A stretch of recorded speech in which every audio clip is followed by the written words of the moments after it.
Halo semuanya, kami dari kelompok 5 akan mempresentasikan hasil diskusi kami mengenai teori belajar sosial. Anggota kelompok kami ada 4 orang. Yang pertama Jesabda LS dengan NIM 2301516035999, yang kedua Nur Afni dengan NIM 23015160492, yang ketiga Sabta Rahmania dengan NIM 2301516000393, dan yang terakhir Wichken Duye dengan NIM 23015160474. Adapun topik yang akan kami bahas yaitu 1. Definisi teori belajar sosial. 2. Tokoh teori belajar sosial. 3. Tujuan dan asumsi teori belajar sosial. 4. Teori belajar sosial dalam model pembelajaran. 5. Faktor-faktor teori belajar sosial. 6. Kelebihan dan kekurangan teori belajar sosial. 7. Penerapan teori belajar sosial dalam dunia pendidikan.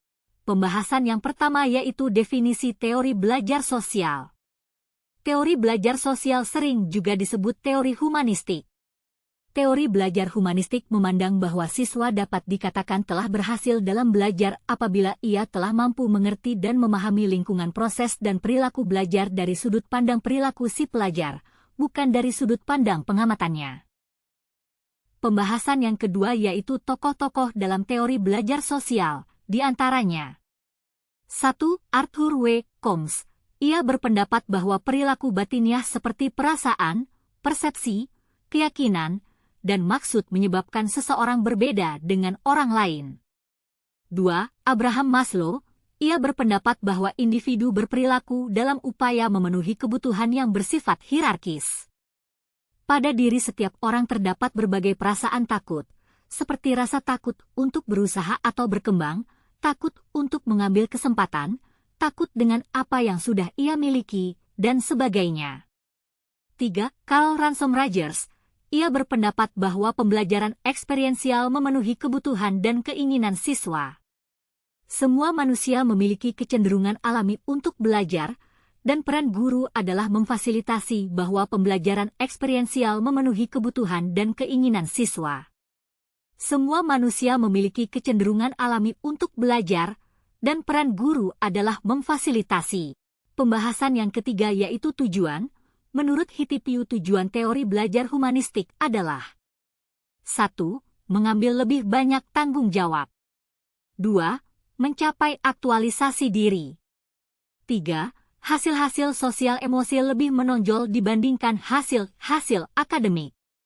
4. Penekanan pada independensi dan keunikan individu. Adapun prinsip-prinsip dasar menurut Hobroni adalah 1. Manusia mempunyai kemampuan belajar yang alamiah. 2. Proses belajar yang signifikan. 3. Proses belajar yang dapat menimbulkan perubahan pada diri. 4. Proses pembelajaran akan berjalan lebih cepat bila ancaman dari luar lebih sedikit. 5. Ancaman terhadap diri siswa rendah.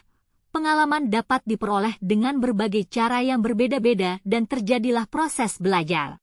6. Belajar yang bermakna. 7. Proses belajar menjadi lebih lancar. 8. Belajar dengan inisiatif sendiri. 9. Kepercayaan terhadap diri sendiri dan kreativitas. 10. Belajar yang paling berguna secara sosial di dunia modern adalah belajar mengenai proses belajar. Pembahasan selanjutnya yaitu model-model pembelajaran yang termasuk dalam rumpun model sosial. 1. Model kerja kelompok, Group Investigation Model. 2. Model inquiry sosial, Social Inquiry Model. 3. Model jurisprudensial, Jurisprudential Model. 4. Model bermain peran, Role-playing Model. 5. Model simulasi sosial, Social Simulation Model. Faktor-faktor teori belajar menurut Albert Bandura yaitu 1. Perilaku, behavior. 2. Kepribadian, person. 3. Lingkungan, environment. Pembahasan selanjutnya yaitu kelebihan dan kekurangan teori belajar sosial.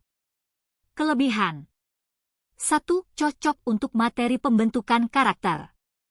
2. Indikator keberhasilan penerapan teori belajar sosial. 3. Membentuk siswa yang mandiri dan bertanggung jawab. Kekurangan. 1. Beban berat pada guru. 2. Peran guru yang terbatas. 3. Perbedaan individu yang tidak terakomodasi. Pembahasan yang terakhir yaitu penerapan teori belajar sosial dalam dunia pendidikan. Menurut Her Pratiwi, indikator keberhasilan aplikasi teori belajar sosial adalah siswa merasa senang bergairah, berinisiatif dalam belajar, serta terjadi pola perubahan pola pikir, perilaku, dan sikap atas kemauan sendiri. Kesimpulan dari pembahasan kali ini adalah teori belajar sosial yang diperkenalkan oleh Albert Bandura menekankan bahwa manusia belajar melalui observasi, peniruan, dan pemodelan. Proses pembelajaran tidak hanya dipengaruhi oleh faktor internal seperti motivasi, tetapi juga sangat dipengaruhi oleh lingkungan dan interaksi sosial. Dalam konteks pendidikan, teori ini memberikan panduan penting untuk memahami bagaimana individu, baik anak-anak maupun orang dewasa, mengembangkan perilaku sosial, etika, dan keterampilan melalui proses pembelajaran sosial. Sekian presentasi dari kelompok kami. Kurang lebihnya kami mohon maaf. Terima kasih.